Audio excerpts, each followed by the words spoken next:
Bismillahirrahmanirrahim. Innal hamdalillah nahmaduhu wa nasta'inuhu wa nastaghfiruh wa na'udzu billahi min shururi anfusina wa min sayyiati a'malina. Man yahdihillahu fala mudilla wa man yudlilhu fala hadiya Wa asyhadu an la ilaha illallah wahdahu la syarika wa asyhadu anna Muhammadan 'abduhu wa rasuluh. Amma ba'd. Rabbi shrah li sadri wa yassir li amri wahlul 'uqdatam min lisani yafqahu qawli. Rabbi zidni ilma warzuqni fahma. Allahumma inna nas'aluka ilman nafi'a wa rizqan tayyiba wa amalan mutaqabbala. Assalamualaikum warahmatullahi wabarakatuh. Apa khabar? Sihat semua?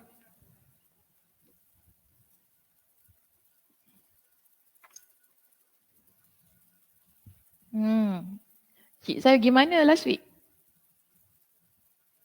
Cik saya tanya, bagaimana last week? Oh, dah okey dah Alhamdulillah. Clear. Yelah kalau tak okey takkan nak duduk sini kan. Alhamdulillah. Okey baik. Saya ni penat hari ni je. Penat hari ni. Okey baik. Hari ni kita nak sambung perbincangan kita di muka surat yang keberapa? 191. Panjang juga Bagi tak apa. Kita habiskan 1, 2, 3, 4, 5, 6. 6 muka surat. Sekejap. Kak Zah mana Kak Zah? Belum sampai? Lambat lah. Oh, betul. Sebab tu saya lambat. Jam dekat apa tu? Banyak lori besar. Kenapa?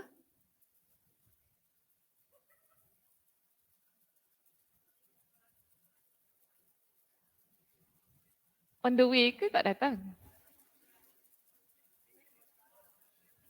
Okey dah, sudah. Tak apa, kalau ada adalah, kalau tak ada tak apa. Okey, kita akan bincangkan muka surat 191, masih lagi di bab kita yang ke-33 iaitu air yang digunakan untuk mencuci rambut manusia. Jadi pada pagi ini kita akan masuk pada perbincangan hadis kita nombor 172. Hadisnya ringkas tetapi ada beberapa perbincangan isu yang dijelaskan dalam syarahnya di sini. Baik, kita baca terlebih dahulu hadis ini.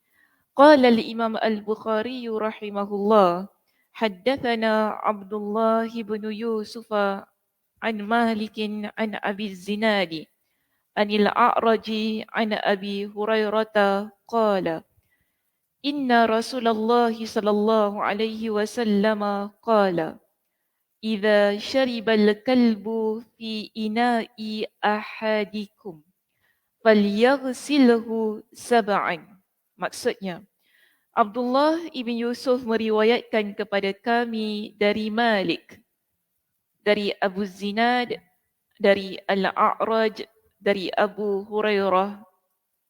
Dia berkata, sesungguhnya Rasulullah sallallahu alaihi wasallam bersabda, apabila anjing minum pada bejana salah seorang dari kalian, maka hendaklah dia mencucinya sebanyak 7 kali. Jadi di sini Nabi ajarkan kepada kita cara untuk kita handle lah kalau sekiranya ada anjing yang minum pada bekas atau pada tempat kita simpan air tu. Baik, kita lihat kepada syarah hadis di sini. Perkataan pertama di situ, idza syariba, apabila minum. Demikianlah riwayat yang tercantum dalam kitab Al-Muwatta. Riwayat yang masyhur dari Abu Hurairah yang diriwayatkan oleh sejumlah rakan-rakan beliau dari beliau dengan lafaz idza walagha. Riwayat inilah yang lebih dikenal dalam bahasa Arab. Jadi kita ada dua perkataan di situ. Satu idza syariba, Kalau kita rujuk dalam riwayat lain, ada lafaz yang lain, iaitu idza walagha. Satu syariba, satu walagha. Baik, kenapa kalau perkataan walagha ni dia lebih banyak ataupun lebih ramai digunakan oleh perawi dalam hadis-hadis? Sebab tu dia kata di sini tadi riwayat yang masyhur. Riwayat yang popular biasanya menggunakan lafaz idza walagha. Baik, kita lihat ya di sini disebutkan kata walagha yalaghu dengan memfathahkan. Fathah maksud baca baris atas pada keduanya. Bererti meminum dengan hujung lidah. Meminum dengan menjilat. Jadi anjing minum macam mana? Dengan cara ni kan, jilat kan? Sebab itu masyhur penggunaan lafaz walagha dalam hadis. Kerana cara anjing tu minum dengan hujung lidah. Okey? Jadi dia kata di sini atau memasukkan lidah ke dalam bejana lalu menggerak-gerakkannya. Tha'lab berkata, iaitu dia memasukkan lidahnya ke dalam air atau benda-benda cair lainnya lalu menggerak-gerakkannya. Jadi dia tak semestinya air lah ya. Yang penting benda tu cair. Bila dia cair, nak cakap sup pula. Kalau sup kita manusia tak buat gitulah ya. Tak elok lah kita jangan buat gitu. Kita manusia kita hirup. Ya, kita tak jilat benda tu kan. Dia lain lah tak seumpama binatang. Cuma yang penting di sini benda tu cair. Mungkin kalau anjing tu nampak ada sup ke apa dia makan ke apa kan. So dia gunakan dengan cara walagha itu tadi. Baik, Ibnu Durustuwaihi menambahkan baik dia meminumnya ataupun tidak meminumnya. Jadi kalau dengan cara hujung lidah ni kita pun tak pastilah ya sama ada cara itu menyebabkan dia minum ataupun dia tak minum. Tapi yang penting bila dia letakkan hujung lidah tu pada minuman kan ataupun pada air, benda-benda cair, lalu dia gerak-gerakkan lidah dia pada air itu ataupun apa-apa bentuk cairan, kita panggil ini sebagai walagha. Dia tak macam syariba. Syariba kita minum. Macam ni kan ambil air minum. Cara dia beza. Cara beza boleh jugalah buat demo sikit. Cuma Pak Lidah tak boleh buat demo Tak comel kalau saya buat demo Pak Lidah tu. Lari orang so Sukina buat gitu. Buruk betul ya. Baik, seterusnya di sini Ibnu Makki mengatakan jika bukan benda cair maka diungkapkan dengan kata la'iqa. Okay, kalau benda tu dia bukan benda cair, kita sebut la'iqahu. Ya, lafaz yang berbeza. Di sini Al-Mutarrizi berkata, jika wadahnya kosong, maka disebut lahisahu. Kadang-kadang anjing ni dia tempat tu kosong, tak ada air, tak ada cecair kan. Tapi dia jilat-jilat gitu kan. Tapi maknanya di situ tak ada apa-apa, wadahnya kosong. Kalau wadahnya kosong, dalam mangkuk tu ataupun dalam bekas tu tak ada apa-apa, kita tak panggil walagha tadi. Kan? Kita panggil lahisa. Jadi beza penggunaan perkataan ini. Kalau tadi la'iqahu maknanya dia bukan benda cair, mungkin makanan. Maknanya anjing itu dia nampak contoh ada roti kat dalam bekas. Okey, roti ni bukan benda cair. Jadi kita tak kata walagha, kita panggil la'iqa. La'iqahu. Walaupun dia guna cara yang sama. Dia keluarkan lidah dia untuk jilat, dia gerak-gerakkan. Tapi kerana yang dia jilat itu tadi, dia bukan benda cair. Bukan bentuk cairan. Kita tak panggil walagha, tapi kita panggil la'iqah. Okay, la'iqahu. Dan beza juga kalau wadah tu kosong pula. Maknanya bekas tu kosong. Tapi anjing ni datang dia jilat-jilat gitu kan. Kita tak panggil la'iqah ataupun kita tak panggil walagha. Kita panggil dia lahisa. Ni dalam bahasa Arab penggunaannya. Walaupun tiga-tiga tu kita kata jilat. Kalau kita bahasa Melayu jilat sudah. Tak kira tempat tu ada air ke, kosong ke, makanan ke, semua kita panggil jilat. Tapi dalam bahasa Arab tidak. Maknanya bila kita dengar tu kan, oh anjing tu walara. Oh maknanya kita tahu anjing tu jilat air. Oh anjing tu la'iqah. Oh tu bukan air, dia jilat makanan. Contoh benda-benda yang berat ataupun bukan cairan lah. Lepas tu kita kata kita guna, oh anjing tu lahisa. Kenapa lahisa? Tempat tu kosong. Wadah tu kosong. Bejana tu tak ada apa-apa. Jadi penggunaan bahasa Arab untuk perbuatan yang ada menggunakan hujung lidah, iaitu kemudian dia menggerak-gerakkan pada tempat tersebut. Baik, seterusnya. Muka surat 192 ya. Ibnu Abdil Bar mengklaim, iaitu mendakwa, bahawa hanya Imam Malik yang meriwayatkannya dengan lafaz syaribah. Jadi Ibn Abdil Bar dia kata Imam Malik saja bila riwayatkan hadis ini guna perkataan syaribah. Tetapi di sini ada pun perawi yang lain meriwayatkannya dengan lafaz walagha. Jadi dia kata kalau selain daripada Imam Malik, mereka biasanya guna perkataan walagha. Akan tetapi dakwaan itu tidak benar. Jadi Imam Ibn Hajar Al-Asqalani dijelaskan dalam kitab ini ya. Dia kata dakwaan Imam Ibn Abdul Bar ni tak berapa tepat. Kerana bila kita cek lagi, kita dapati Ibn Khuzaimah dan Ibn Al-Munzir telah meriwayatkannya dari dua jalur. Dari Hisham bin Hassan, dari Ibn Sirin, dari Abu Hurairah radhiyallahu anhu dengan lafaz wa idza syariba. Maknanya bukan Imam Malik sahaja. Bila kita cek dalam kitab-kitab lain, kita dapati Ibn Khuzaimah, Ibn Munzir, mereka juga menggunakan perkataan ataupun lafaz syariba. Namun lafaz yang masyhur dalam riwayat Hisham ibn Hasan adalah idza walagha. Demikianlah yang diriwayatkan oleh Imam Muslim dan lainnya melalui beberapa jalur dari Hisham. Warqa bin Umar telah meriwayatkan dari Abu Zinad, iaitu guru kepada Imam Malik dengan lafaz idza syariba. Riwayat ini dikeluarkan oleh Al-Jawzaqi, demikian pula Al-Mughirah bin Abdul Rahman. Riwayatnya dikeluarkan oleh Abu Ya'la. Memang benar telah diriwayatkan dari Imam Malik dengan lafaz idza walagha serta dikeluarkan oleh Abu Ubaid dalam kitabnya yang berjudul At-Tahur. At-Tahur, secara sebutan dia tu. Dari Ismail bin Umar darinya dan dari jalurnya itulah Al-Ismaili meriwayatkannya. Demikian pula diriwayatkan oleh Ad-Daruqutni dalam kitabnya yang berjudul Al-Muwatta'at dari jalur Abu Ali Al-Hanafi dari Malik.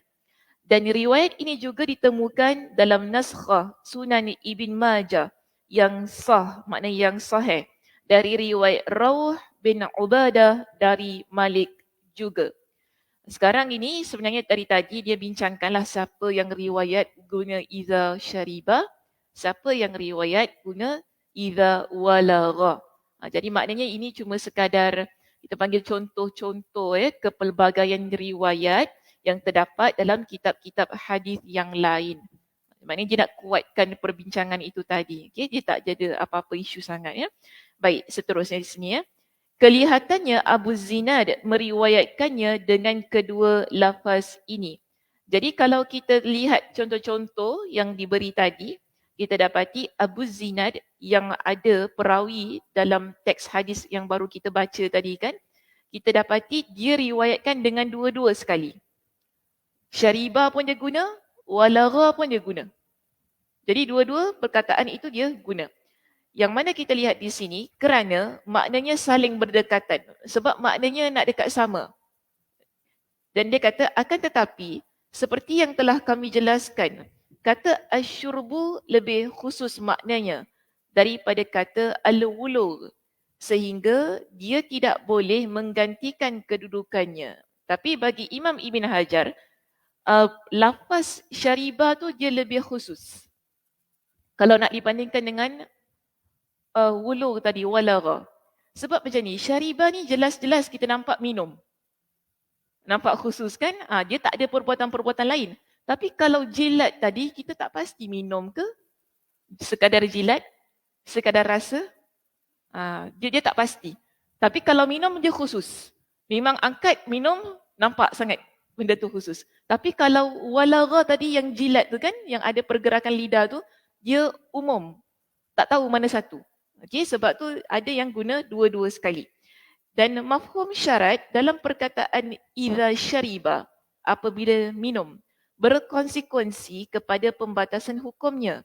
Akan tetapi apabila kita katakan bahawa perintah untuk mencucinya kerana adanya najis, maka hukumnya boleh diperluas kepada jilatan dan sejenisnya. Dengan demikian, penyebutan al-wulu hanya disebabkan kebiasaan yang berlaku umum. Jadi sekarang, kenapa wadah tu ataupun bejana tersebut kita cuci? Adakah kerana minum ataupun kerana najis?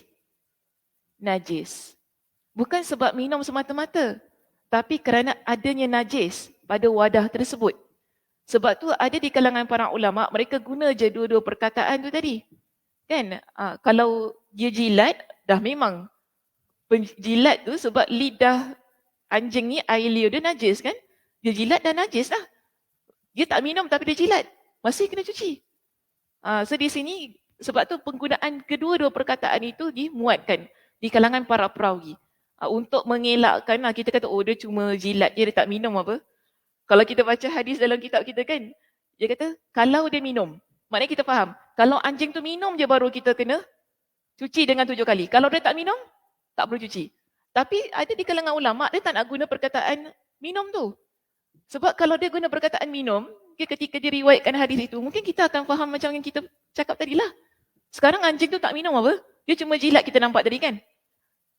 Jadi macam mana? Nak cuci ke tak 7 kali?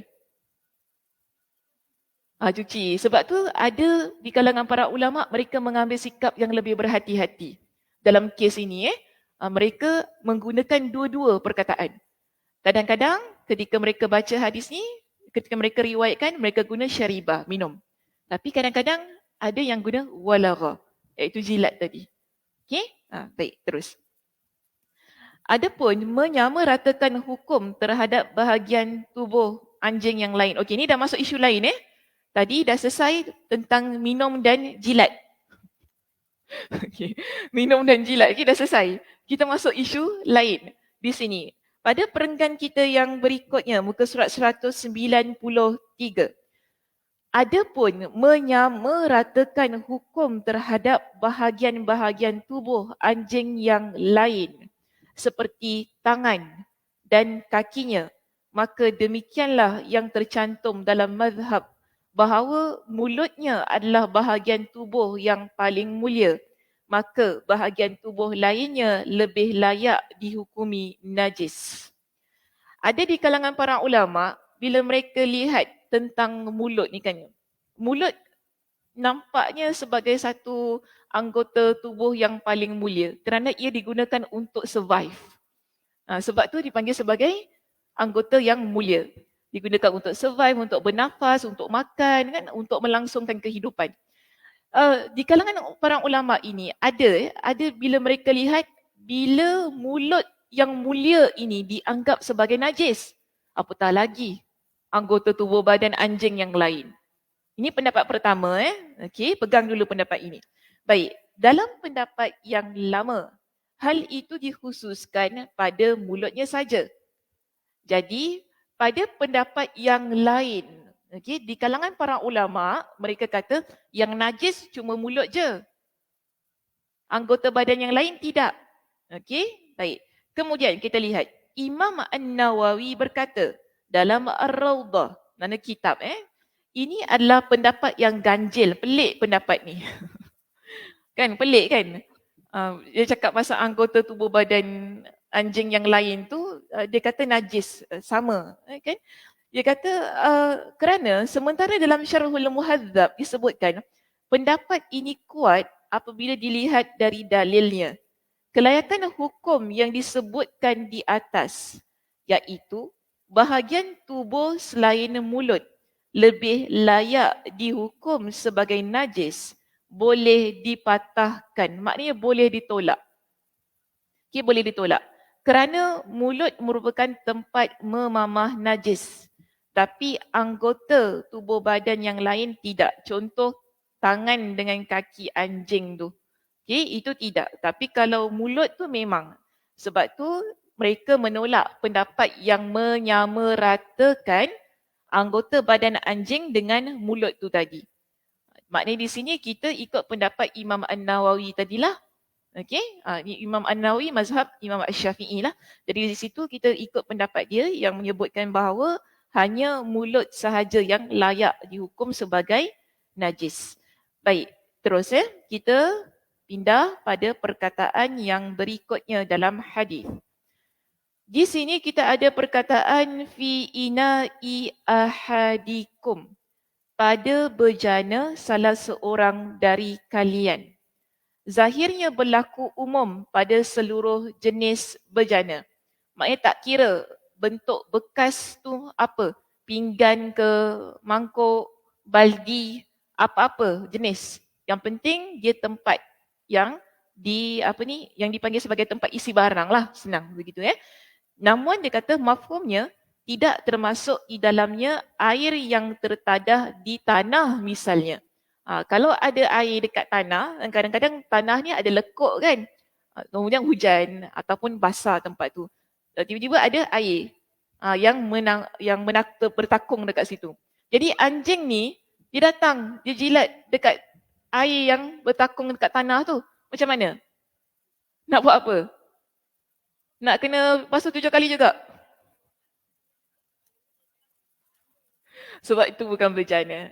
Kot-kot lah kan. Tengok bila anjing minum je lah terus kita ni. Kadang-kadang manusia pun susah juga ya. Dia baca satu hadis, semua benda dia masukkan sekali. Dia tak boleh ni anjing minum, jangan jalan kat sini, kotor. Kita dah pergi tempat lain. Tak ada kena-mengena pun kan. Kalau gitu susah lah kita nak hidup. Anjing banyak kan. Lagi macam construction gini, mesti banyak anjing kan tak? Ke tempat-tempat rumah yang biasa baru naik, mesti banyak anjing. Kalau gitu macam nak jalan? Setiap kali anjing lalu apa nak basuh 7 kali? Nyaya hidup. Islam ni tak begitulah. Jangan menyusahkan kehidupan kita ni. Anjing tu lalu ke, dia minum, dia jilat kat situ, dah sudah. Tak payah nak pergi cuci ke tempat tu. Maknanya sebab yang kita bincang ni ialah bekas. Bejana, tempat yang kita simpan air ataupun apa-apalah yang kita simpan barang tu tadi. Baik, seterusnya itulah pendapat yang dipilih oleh Al-Auza'i secara mutlak.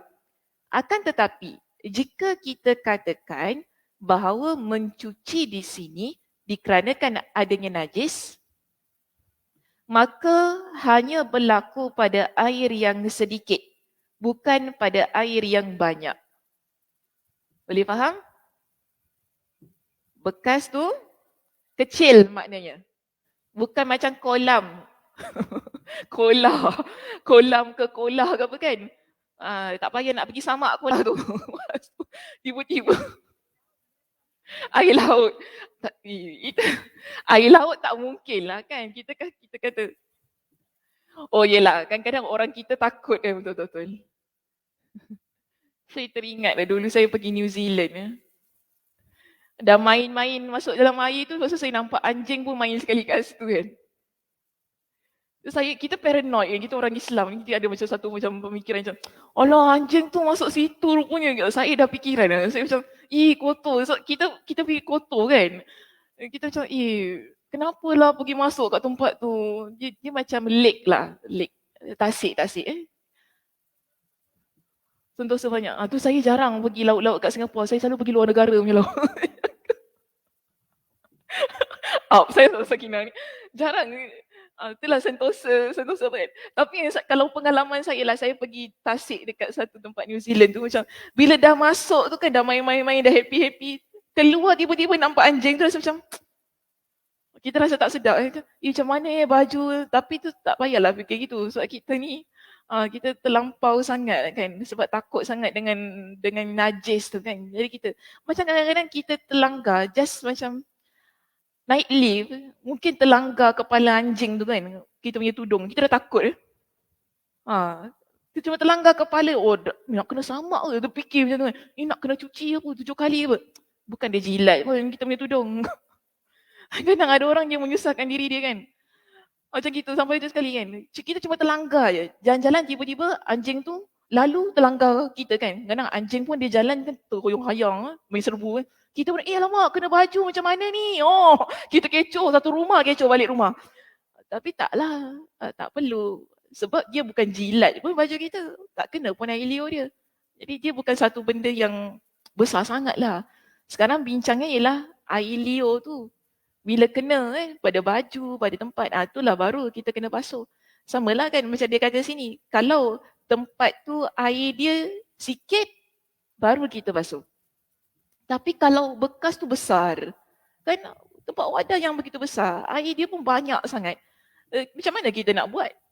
Dia tak masuk akal lah kan kalau kita tiba-tiba nak pergi keringkan tempat tu, lepas tu nak pergi basuh sampai 7 kali. Jangan susahkan lah. Jangan susahkan sangat. Di sini para ulama hadis ketika mereka syarahkan mereka kata apa? Dia dengan syarat hanya berlaku pada air yang sedikit dan bukan pada air yang banyak. Sedangkan idhafah penisbatan yang terdapat pada kata bejana salah seorang dari kamu tidak berkonsekuensi hukum apapun. Maknanya dia tak memberikan apa-apa kesan lah ya pada hukum di situ kerana status suci atau tidaknya bukan bergantung kepada bejana yang kita milik. Itu maksudnya. Demikian pula perkataan hendaklah dia mencucinya. Tidak bererti mesti dia cuci tempat itu. Dia dengan syarat air itu bagaimana? Banyak ataupun sedikit. Baik, Imam Muslim dan An-Nasai menambahkan dari jalur Ali bin Mushir, dari Al-A'mash, dari Abu Saleh dan Abu Razin, dari Abu Hurairah dalam hadis ini, fal yuriqhu. Baik, kalau kita lihat dalam hadis yang lain, dalam hadis riwayat Imam Al-Bukhari ni tak ada ya. Ada penambahan lafaz fal yuriqhu. Apa maksud dia? Hendaklah dia tumpahkan air. Maknanya air itu kena buang. Okey, air itu perlu dibuang. Tambahan ini menguatkan pendapat yang menyatakan bahawa kewajipan mencucinya di sini adalah kerana adanya najis. Sebab yang namanya menumpahkan berlaku umum untuk benda cair seperti air maupun benda padat seperti makanan. Kalaulah ia suci, tentu tidak disuruh untuk ditumpahkan ataupun dibuang kerana adanya larangan membuang-buang harta. Akan tetapi Imam An-Nasai berkata, namun aku tidak mengetahui ada perawi lain yang menguatkan tambahan dalam riwayat Ali bin Mushir tadi, yakni yang melafazkannya hendaklah dia menuangkannya. Baik, tadi kan dia kata tak ada perawi lain kan yang riwayatkan ni. Okey. Cuma Imam Muslim dan An-Nasai sahaja. Baik, kita lihat ya pendapat yang berikutnya di sini. Hamzah Al-Kinani berkata, tambahan itu tidak sahih. Bahkan ada di kalangan para ulama kata tambahan yang suruh kita buang air ke makanan ke apa kan yang telah dijilat oleh anjing tu tadi, bagi pendapat Hamzah Al-Kinani ini adalah riwayat yang tidak sahih. Pendapat dia lah. Kemudian Ibn Abdul Bar menyatakan bahawa para hufaz dari kalangan rakan-rakan Al-A'mash tidak ada yang menyebutkannya seperti Abu Muawiyah dan Syu'bah. Ibn Mandah mengatakan tidak dikenal dari Nabi SAW dari jalur mana pun kecuali dari jalur Ali bin Mushir dengan sanad ini. Okey. Baik, kita lihat. Di sini Imam Ibn Hajar Al-Asqalani dia pun berikan komentar dia pada perenggan yang berikutnya di bawah itu. Sebab ada yang kata riwayat yang dengan penambahan lafaz fal yuriqhu tadi, fal yuriqhu tadi, yang suruh buang air tadi kan, riwayatnya tak sahih. Baik. Imam Ibn Hajar kata apa? Menurut saya, menurut saya maknanya Imam Ibn Hajar. Perintah untuk menumpahkan air itu tadi telah disebutkan juga dari jalur Atha dari Abu Hurairah radhiyallahu an secara marfu'. Marfu' maksudnya sampai kepada Nabi sallallahu alaihi wasallam. Riwayat itu sampai kepada Nabi sallallahu alaihi wasallam. Yang mana riwayatnya dikeluarkan oleh Ibn Adi. Akan tetapi status marfu'nya masih perlu ditinjau kembali. Jadi maknanya menurut pendapat Imam Ibn Hajar, walaupun riwayat itu dilihat marfu', iaitu sampai kepada Nabi, tapi dia masih lagi perlu dipertimbangkan lagi.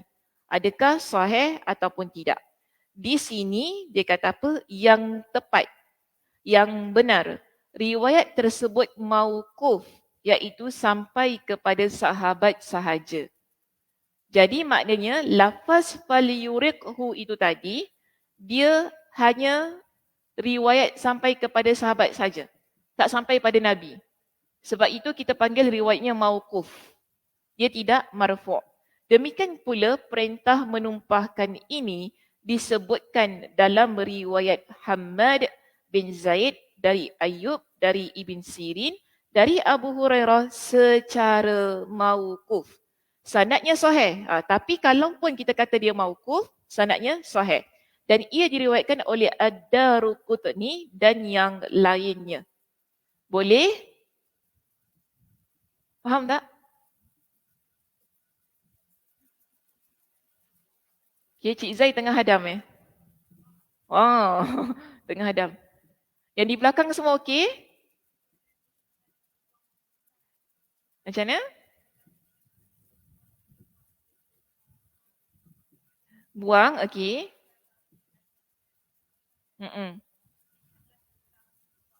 Betul. Perbincangan tentang hadis yang ada lafaz faliyuriqhu, yang suruh buang. Sebab tak semua di kalangan perawi meriwayatkan hadis yang Nabi suruh perintahkan buang air itu tadi. Jadi ada yang kata riwayatnya tak sahih. Kalau tak sahih, maknanya tak boleh guna. Okey, kita senang je kalau bincang hadis ni. Kalau benda tu tak sahih, maknanya dia masih lagi perlu dipertimbangkan untuk digunakan. Maknanya perlu buang ke tidak air tu. Tapi saya tanya ni, kalau tak buang macam mana nak cuci?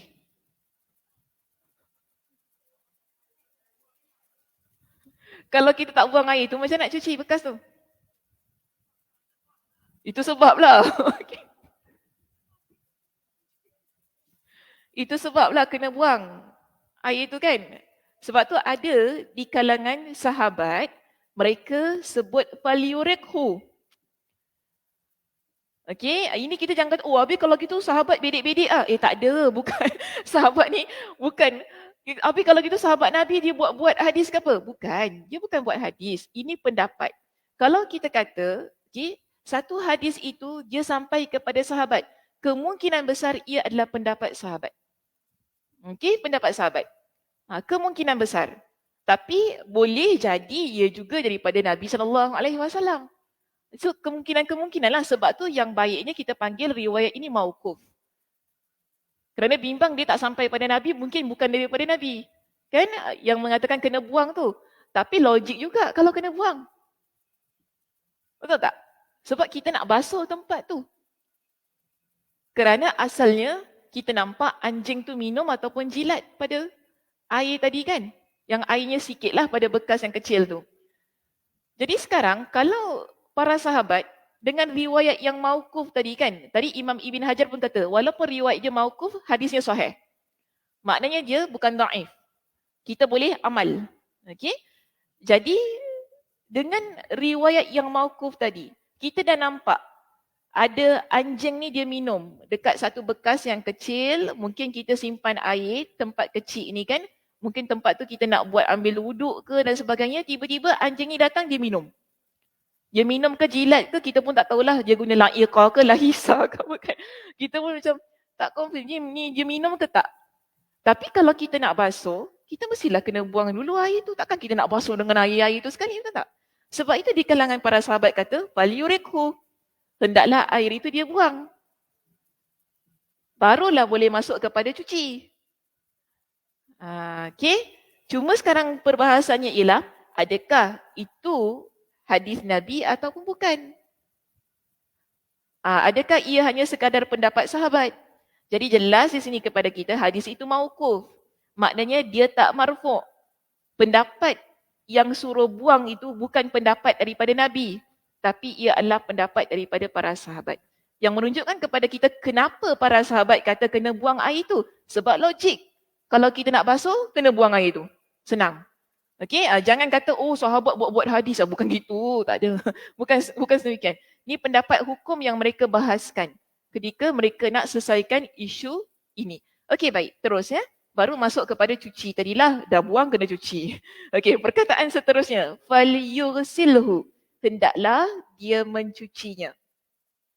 Baik, perintah di sini menuntut disegerakan pelaksanaannya. Bila kita baca hadis ni tadi kan, tadi Nabi kata apa? Idza syaribal kalbu fi ina'i ahadikum falyaghsilhu. Nabi kata kalau ada anjing, kalau ada anjing yang minum daripada bejana salah seorang daripada kalian, hendaklah kalian basuhnya. Di sini kita nampak Nabi suruh terus basuh. Kena cepat-cepat. Okay, kena cepat-cepat basuh. Baik. Akan tetapi jumhur, maknanya majoriti menarik pengertiannya kepada makna anjuran. Tapi jumhur, maknanya majoriti di kalangan ulama, mereka kata tak cepat-cepat pun tak ada masalah. Yang kena cepat tu cuma anjuran daripada Nabi saja. Kalau kita nampak, kita nak biarkan pun boleh je. Kan? Apa dia? Orang lain pakai. Yelah, kalau rumah kita tak ada orang, kita aja kan, kita je yang nampak. Dan kita pun tak rasa ada orang lain yang akan guna. Sebab apa tu kita punya. Okay, sebab bejana tu milik kita. Takkanlah tiba-tiba jiran kita sebelah, Som, aku pinjam air kau sikit.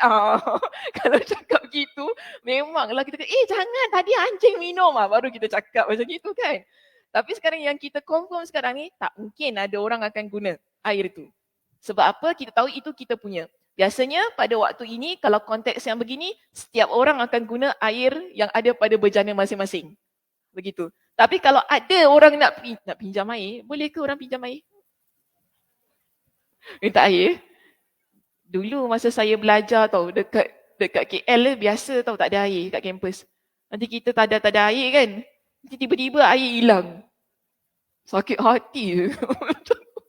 Bayangkanlah, kita duduk masa tu saya tingkat 4 dia punya tingkat 4. Tak ada lift lah kan. Tingkat 4 dia macam 7 tingkat tau nak naik. Tangga tinggi gila. Tangga dia tinggi habis. Dah kita ni angkat air sampai atas kan. Kita masuk bilik kejap, tiba-tiba air tak ada. Masa tu memang my blood go upstairs. Memang betul-betul lah. Sabar. Kan? Tapi ada orang dia mungkin sebab dia dah nak tersangat, habis tak ada air kan. Lepas tu nanti ada nota, minta maaf pinjam air. Pinjam air, lepas tu nak top up macam mana tu? Pinjam air, burn air kan. Tak kuasanya orang nak pergi angkat air kat bawah, nak pergi ni kan. Terus kita kata, itu dululah kan kita belajar. Tapi itu tak ada kena mengena dengan anjing lah. Itu orang ambil air kita kan. Cuma kalau konteks ini, bila kita nampak anjing tu tadi, dia minum daripada bejana kita. Kalau secara umumnya nak lihat dekat situ, seolah-olah Nabi suruh kita cepat-cepat buang air tu cuci. Cuci bekas tu kan. Tapi di kalangan jumhur ulama, mereka kata apa? Tak semestinya. Suruh cepat-cepat tu hanya anjuran saja, galakan. Yang terbaik lah kita kata. Sebab itulah tadi, cik saya kata, habis kalau nanti orang lain guna, maknanya bila kita kata ini hanya anjuran, galakan, sebaik-baiknya lah kita panggil. Sebaik-baiknya cepatkan. Jangan biarkan sebab bimbang orang lain guna tu tadi. Tapi adakah memang betul-betul kena segera? Tak juga. Lihat pada keadaan kita bagaimana. Okey? Baik, terus. Kemudian kita lihat di sini, dia kata tadi kan, kecuali bagi orang yang hendak menggunakan bejana tersebut. Maknanya anjuran disegerakan, tapi kalau tak nak pun tak apalah. Nampaknya di sini kalau kita betul-betul nak guna tempat tu tadi, mungkin kita nampak gitu kan, dah tempat tu untuk kita ambil air wuduk, maknanya kena cepatlah. Kena cepat-cepat kita bersihkan tempat tersebut. Baik, terus kita lihat pada perkataan berikutnya di sini.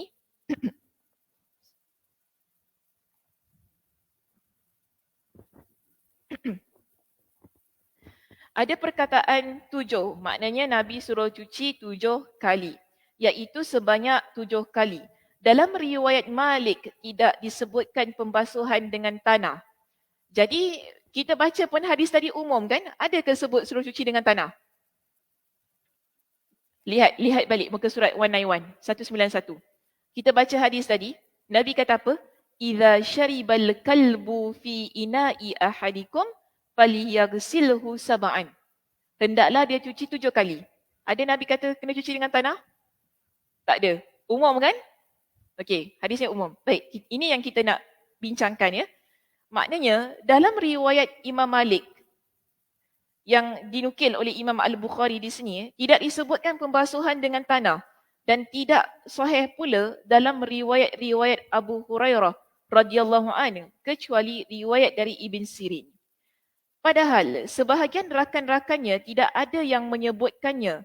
Diriwayatkan juga dari Al-Hasan dan Abu Rafi' dan dalam Sunan Ad-Darqutni dan Abdul Rahman ayah kepada As-Suddi dalam Musnad Al-Bazzar. Maknanya ramai perawi yang tak sebut tentang basuh 7 kali yang ada tanah. Basuhan yang ada tanah. Okey? Para perawi tidak sepakat. Maknanya para perawi tak sepakat tentang hal ini. Yang mana meriwayatkan dari Ibn Sirin tentang di manakah urutannya pembasuhan dengan tanah tersebut.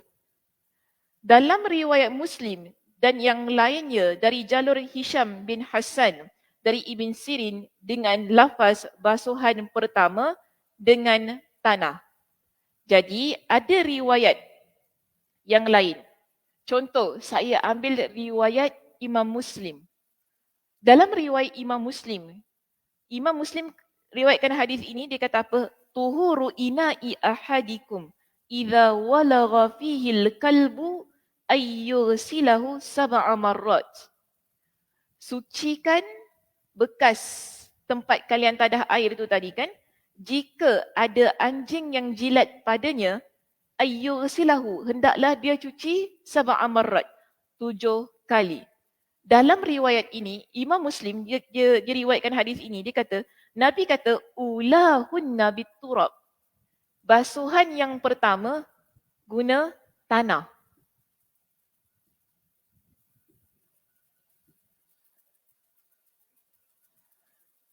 Okey, semua okey? Oh, semua okey sebab riwayat Muslim. Okey. Baik jugalah ya. Selamat datangkan riwayat Muslim. Basuhan yang pertama, dalam riwayat Muslim kata perlu guna tanah. Okey? Ulahunna biturab. Itu sebagaimana yang disebutkan dalam riwayat Ibn Sirin tadilah. Dalam riwayat Muslim dan yang lainnya dari jalur Hisham bin Hasan dari Ibn Sirin dengan lafaz ulahunna biturab. Ini adalah riwayat majoriti perawi dari Ibn Sirin. Demikian pula dalam riwayat Abu Rafi' sebelumnya. Lalu mereka juga tidak sepakat meriwayatkannya dari Qatadah dari Ibn Sirin. Sa'id bin Bashir meriwayatkan dari Qatadah dengan lafaz basuhan pertama dengan tanah. Sebagaimana diriwayatkan oleh Ad-Darqutni. Sementara Aban meriwayatkan dari Qatadah dengan lafaz basuhan yang ke-7. Lah pula. Sekarang nak ikut. Ini kita panggil sebagai perselisihan di kalangan para ulama hadis. Okay, Imam Al-Bukhari sekarang dalam hadis yang kita baca ni, dia tak sebut apa-apa pun tentang tanah tadi. Dia cuma kata 7 kali. Okay, lihat saya punya diagram kat sini nak bagi faham dah. Okay.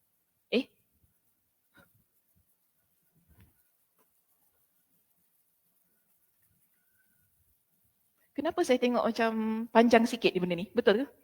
Memang panjang Ke selama ni memang panjang, saya tak perasan? Ke hari ni je yang panjang? Tukar baru, okey. Tu nampak macam pelik sikit Besar sangat ni, bukan besar sikit, besar sangat.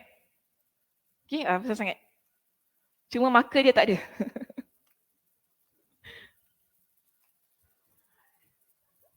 Apa dia? Sempat tengok whiteboard. Saya detail. Sebab tu saya ajar hadis. Saya detail orangnya. Okay? Apa-apa je tengok betul-betul kan. Semua benda saya tengok. Tengok dengan detail. Okey, baik. Tadi bincang apa tadi? Lupa hadisnya. Oh, 7 kali. Okey.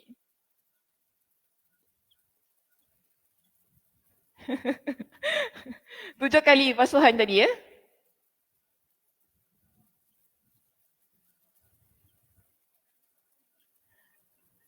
Baik. Riwayat Imam Al-Bukhari, okay, riwayat dia tadi macam mana?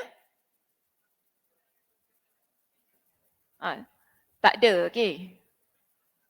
Tak ada tanah.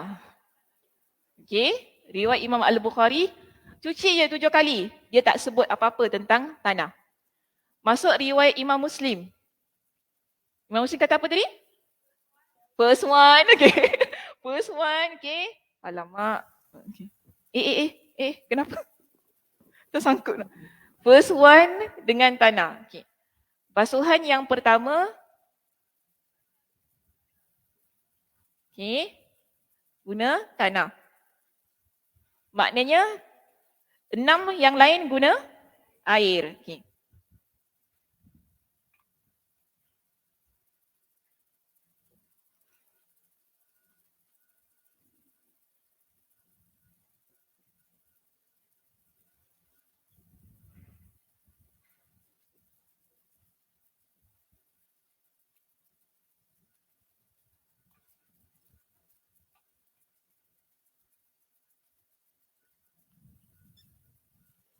Kalau riwayat Imam Abu Dawud tadi macam mana?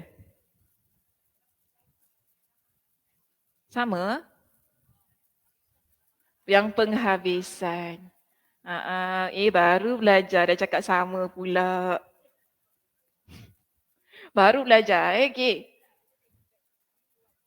Oh, tengok whiteboard panjang banyak sangat. Whiteboard panjang kita kena gunakan dia, manfaatkan dengan sebaik-baiknya, okey. Okey, riwayat Abu Daud tadi kata apa? Yang last, okey. Yang penghabisan. Jadi maknanya 1 sampai 6 guna air. 7 baru guna tanah. Jadi nak ikut mana?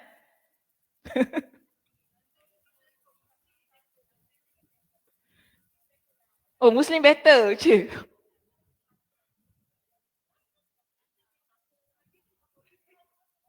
Oh, kalau yang last nanti kotor balik. Bukan tanah tu suci ke? Makin tak sedap pula. Oh. Tapi logik lah.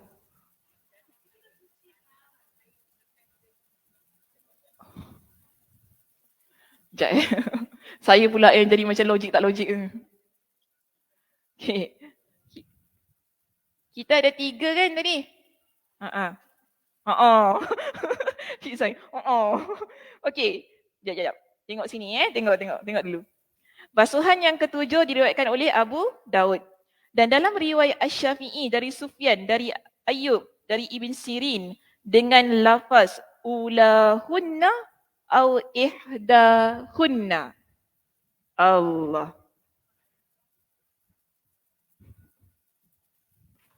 Sekarang macam mana? Tak kira lah. Okey.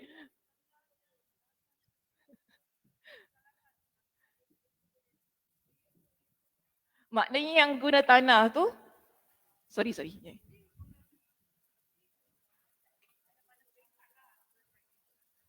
1 sampai 7, mana-mana part, okey. Nak letak apa? Mana-mana? Mana suka? Oh, mana suka pula. Ada pula bagi idea. Letak Sazam, mana suka. Okey. Mana suka Oh, nak nombor 1 boleh, nombor 2 boleh, nombor 3 sampailah nombor 7. Kita pilih. Mungkin nombor 3, mungkin yang nombor 4 kita nak guna tanah. Okey, ini pendapat nombor 4 ya. Dia kata gitu.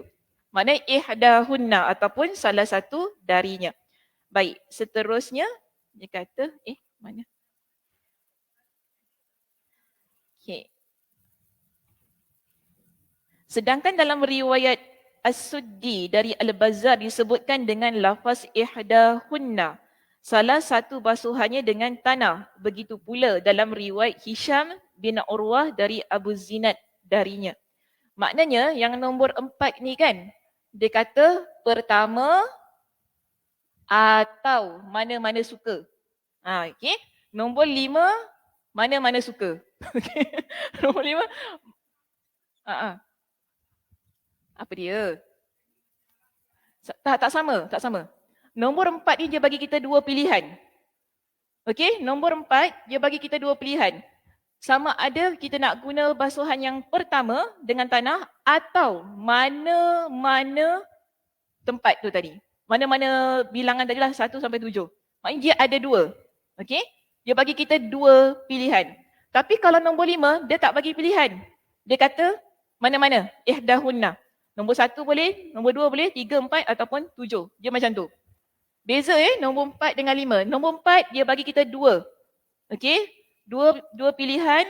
Kita sama ada kita nak guna nombor 1 dengan tanah ataupun ikutlah sukati. Tapi nombor 5, satu je dia bagi. Ihdahunna. Salah satu daripada keadaan itu tadi. Baik, seterusnya dia kata, mana? Cara penggabungan riwayat ini, dia nak ceritalah nak gabungkan macam mana pula. Dah banyak-banyak ni kan. Nak gabungkan pula. Kita nak gabungkan daripada 1 sampai 5 ni. Macam mana kita nak gabungkan? Baik, Imam Ibn Hajar Al-Asqalani dia pun sebutkan begini. Okey, dia kata cara penggabungan riwayat-riwayat ini iaitu riwayat dengan lafaz ihdahunna, salah satu basuhannya dengan tanah, masih samar. Nampak? Kalau nombor 4 dengan 5 tu, dia masih samar. Cara tu kan?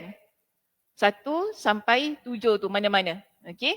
Walaupun yang nombor 4 tadi dia bagi kita dengan dua pilihan.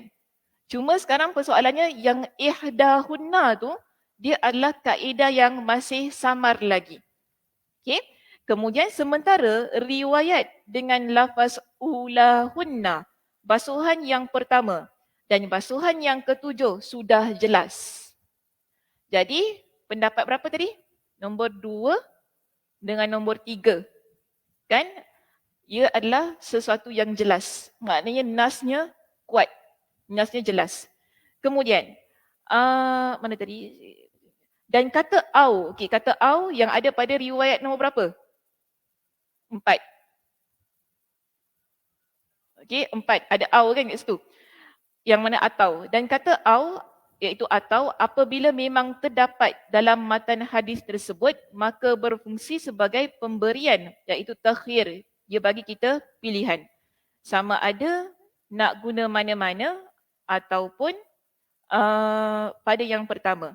Tapi ada juga riwayat yang sebutkan ukhrahunna au ulahunna.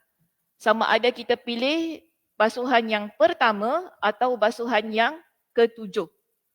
Yang terakhir. Okey? Baik. Dalam hal ini, kaedah membawakan lafaz yang mutlak, iaitu umum. Sekarang kaedah dia umum, iaitu 7 kali. Itu umum. Cuma yang khusus sekarang ni lah part nak dengan tanah tu basuh tu. Okey? Jadi dia kata kepada lafaz yang muqayyad khusus mengharuskan kita membawakan maknanya kepada salah satu dari keduanya. Sekarang ini bila nak khususkan dengan tanah tu pula, ini yang problem. Dia suruh kita buat pilihan pula. Kita nak basuh pada basuhan yang pertama dengan tanah atau basuhan yang ketujuh, atau salah satu daripada ketujuh-tujuh basuhan itu. Nak guna mana? Nak guna yang mana? 1, 2, 3 ataupun 4, 5, 6, 7 tu tadi? Baik. Jadi dia kata, kerana di dalamnya terdapat tambahan faedah dari riwayat yang menetapkannya secara jelas. Inilah pendapat yang dinyatakan oleh Asy-Syafi'i dalam kitab serta oleh Al-Buwaiti. Demikian pula pendapat ini ditegaskan oleh Al-Mar'ashi dan ulama lainnya dari rakan-rakan Asy-Syafi'i. Ibnu Daqiqil Aid dan As-Subki pun menulis pembahasan berkaitan dengan hal ini. Inilah pendapat yang telah ditetapkan sebagaimana yang telah kami sebutkan. Dan jika kata au ternyata berasal dari keraguan perawi, maka riwayat yang jelas dan tidak ragu tadi lebih utama untuk diterima daripada riwayat yang masih samar atau masih ragu-ragu. Tinggal masalah tarjih antara riwayat yang menyebutkan ulahunna ataupun ukhrahunna yang ketujuh. Sekarang yang kata ihdahunna tu dia samar kan? Pendapat itu samar-samar kan? Okey, pendapat yang samar ihdahunna kita dah boleh letak tepi. Tak payah fikir lagi dah. Apa? 45 tolak. 45 tolak. Oh, nak suruh tolak sekarang Okey, tolak sekarang. Boleh. Kita tolak. So 45 ni dia samar kan? Kita dah boleh. Dah senang Cik Zah kata. Tolak sudah. Tak payah fikir-fikir lagi. Jadi sekarang yang kuat ni nombor 2 dan nombor 3. So kita nak tarjih mana satu yang lebih tepat untuk kita gunakan.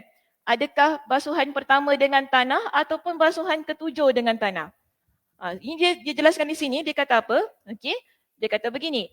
Jadi tinggal masalah tarjih antara riwayat yang masih sama riwayat yang menyebutkan ulahunna, okey, yang ini dengan riwayat yang menyebutkan pembasuhan ketujuh dengan tanah yang nombor 3, riwayat Abu Dawud tadi ya. Kemudian dia kata pembasuhan ketujuh, riwayat pembasuhan pertama lebih kuat. Riwayat Muslim lebih kuat kerana dia kata ditinjau dari sisi jumlah dan kekuatan hafalan para perawinya. Maknanya, kenapa kita pilih yang pertama sebagai basuhan yang tepat menggunakan tanah? Satu, riwayat ia ada bilangan perawi yang lebih ramai daripada perawi nombor 3. Okey? Jumlah perawi. Jadi para ulama hadis lihat, jumlah perawi hadis riwayat Muslim lebih ramai. Kedua, kekuatan hafalan perawi. Bila lihat hadis riwayat Imam Muslim, dan kita tahu Imam Muslim rahimahullah, bila dia masukkan hadis dalam kitab sahihnya, biasanya perawinya siqah-siqah, hafalannya mantap. Okey, sebab tu panggil kitab sahih Muslim kan. Jadi kekuatan perawi, kekuatan hafalan. Maknanya kalau perawi ni semua yang hafalannya kuat-kuat, maknanya mereka dapat tu daripada Nabi betul-betul lah kan. Itu yang Nabi ucapkan, itulah yang mereka sampaikan kerana hafalannya mantap. Tak mungkin terkeliru di situ. Maka sebab itu di sini pendapat yang pertama ini kita ambil. Kemudian yang ketiga dia kata, okay, sila lihat muka surat yang berikutnya. Dia jelaskan. Okay. Dan ketiga dia kata juga ditinjau dari sisi maknanya. Logik lah. Macam tadi Kak Som semua kan dengan Cik Zai cerita, nanti kalau nombor 7 nanti kotor balik lah, macam mana semua kan, mestilah yang pertama dengan tanah. So dia kata di sini, kalau nak cuci balik lagi, itulah kan. Maknanya kalau yang pertama kita guna tanah, dia lebih logik. Lebih logik, lebih senang. Tak payah nak cuci balik. Kalau lah nombor 7 tu kita guna tanah, kena cuci lagi. Dah kotor, nak letak air wuduk ni. Dah jadi masalah. Sebab tu dia kata sebab pembasuhan dengan tanah apabila dilakukan pada kali terakhir, maka perlu pembasuhan sekali lagi untuk membersihkan tanah tersebut. Jadi kita ada 3 sebab utama kenapa pendapat dalam riwayat Imam Muslim ini lebih kuat dan kita ambil sebagai hukumlah untuk isu ini. Baik, seterusnya Imam Asy-Syafi'i telah menetapkan dalam riwayat Harmalah bahawa pembasuhan dengan tanah di awal tentunya lebih baik. Ini juga merupakan pendapat daripada Imam Asy-Syafi'i. Jadi tak perlulah nak ni mazhab mana ustazah jangan tanya saya macam gitulah ya. Dah jelas-jelas Imam Asy-Syafi'i sebut kat sini. Sebab takutlah tiba-tiba kan Sakinah ni ajar hadis semua mazhab keluar. Ni mazhab mana pula? Kan dia kata Imam Asy-Syafi'i, tanya lagi pula mazhab mana. Jangan tanya. Macam-macam manusia ni kan. Lah takut ustazah tak ada mazhab. Cakap macam tu. Okey, terus sini. Dah, sudah. Kita tutup ya hadis ini. Hadis ini mengandung beberapa hal atau faedah. Kita ada beberapa pengajaran yang boleh kita petik daripada perbincangan hadis ini. Lihat di sini ya. Pertama, merupakan dalil bahawa benda najis boleh menajisi benda-benda di sekitarnya dengan catatan benda najis itu berupa benda cair. Macam mana tu?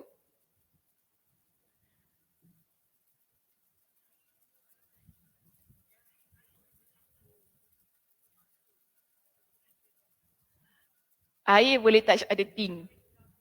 So dia kena semua. Okey. Betul, saya terima. Okey dah, terus.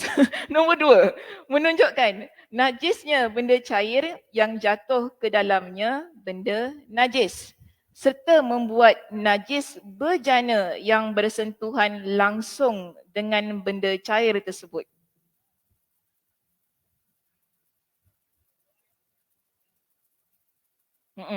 Menunjukkan najisnya benda cair yang jatuh ke dalamnya benda najis serta membuat najis bejana yang bersentuhan langsung dengan benda cair tersebut. Dia menajiskan benda yang jatuh tu lah di tempat tu kan. Benda tu najis yang berbentuk cairan ini, bila dia masuk pada benda yang cair, dia akan menyebabkan tempat tu sekali menjadi najis. Okey, itu nombor 2. Baik, yang ketiga, menunjukkan bahawa menunjukkan bahawa air yang sedikit akan menjadi najis apabila dijatuhi oleh benda najis ke dalamnya.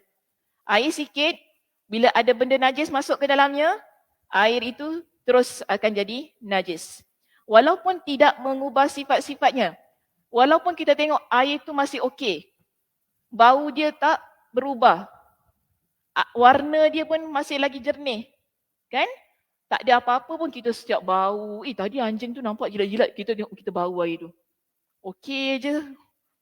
Kan? Tak bau busuk air ni kan. Warna dia jernih aku tengok kan. Okey ni boleh buat masak ni. Macam tu kan. Sayang air nak buang-buang macam tu kan. Tengok air okey je. Tapi ia tetap najis. Walaupun sifat air itu tak berubah. Okay? Kerana sifat-sifat air dalam bejana yang diminum, anjing tidaklah berubah. Maknanya walaupun air itu dia tak berubah, sebab anjing tu dia cuma jilat je. Dia tak buat apa-apa pun kan. Dia bukan kencing pun dalam tu kan. Dia tak mengubah warna tu. Kita pun tengok tak ada apa-apa pun pada air tersebut. Tapi air tetap najis. Sebab tu kena buang tadi dan basuh tempat tersebut. Baik, seterusnya yang keempat. Menjelaskan perbezaan antara jatuhnya air pada benda najis dengan jatuhnya benda najis pada air. Air jatuh pada benda najis, beza hukum. Kalau benda najis jatuh dalam air, beza hukum. Boleh nampak? Kak Sob okey? Tengok saya terkebil-kebil. Tengok. Sebaik ada benda ni. Tengok sini, okey? Jatuhnya air pada benda najis. Contoh ni benda najis. Kalau air jatuh kat benda najis ni, beza hukum. Tapi kalau benda najis jatuh dalam air, beza. Itu maksud dia. Okey? Jadi kata sebab Nabi SAW memerintahkan air agar menumpahkan air yang kejatuhan najis. Air tadi bila najis masuk kena buang. Okey? Baik. Menumpahkan seluruhnya dalam hal ini bererti hakiki. Lalu beliau memerintahkan agar mencuci wadahnya. Dan pengertian hakiki di sini dapat terlaksana dengan segala sesuatu yang boleh disebut mencuci. Walaupun yang dicuci itu lebih sedikit daripada air yang ditumpahkan. Bila najis masuk dalam air, kita kena buang semuanya, kena cuci semuanya. Itu beza. Kalau najis ni, air jatuh dekat dia, dia dah memang najis dah. Tak payah buat apa-apa. dah memang tak ada kena mengena dah. Maknanya dah kotor dah benda tu. Okey, beza. Jadi kalau ini kita masih nak guna lagi. Maknanya dengan benda-benda ni sekali kena cuci. Tapi beza najis liur anjing tu tadi dengan najis-najis yang lain. Okay, ni kita panggil sebagai ubudiyah. Jangan tanya kenapa kalau kucing jilat tak kena dengan tanah. Okay, ini hukum yang telah ditetapkan dalam agama kita. Ini maknanya ibadah kita, bentuk peribadatan kita kepada apa yang telah ditetapkan dalam hukum hakam. Maknanya metod di sini yang diletakkan dalam hadis, dalam dalil, bila anjing itu. Babi tak jangan samakan beza. Anjing sahaja. Bila anjing tu dia jilat, air itu baru. Penggunaan tanah diperlukan dalam pembasuhan tersebut. Okey, baik itu sahaja. Ada soalan? Uh-uh.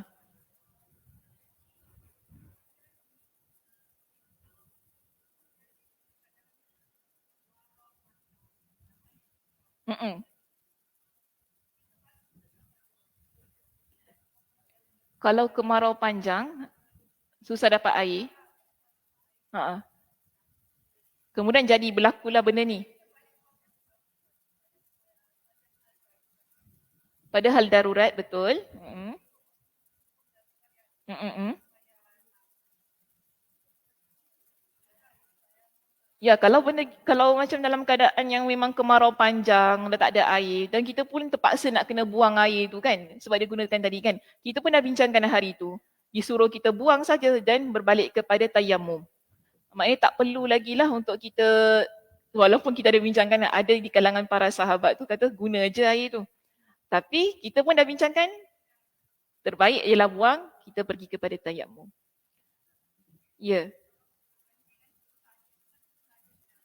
Ha-ha. Ha-ha. Ha-ha. Adakah itu air liur dia? Dia mandi kan? Dia masuk dalam kolam apa kan? Tak ada apa-apa. Just air pada bulu dia tadilah yang dia gini-gini. Dia bukan satu perbuatan yang menyebabkan kita pasti itu daripada air liur dia.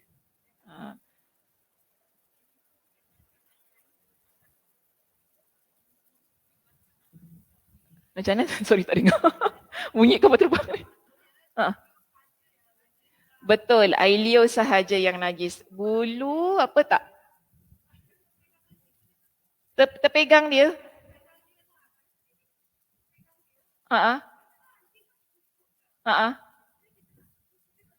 Ha-ha. Basuh je lah dengan tangan tu.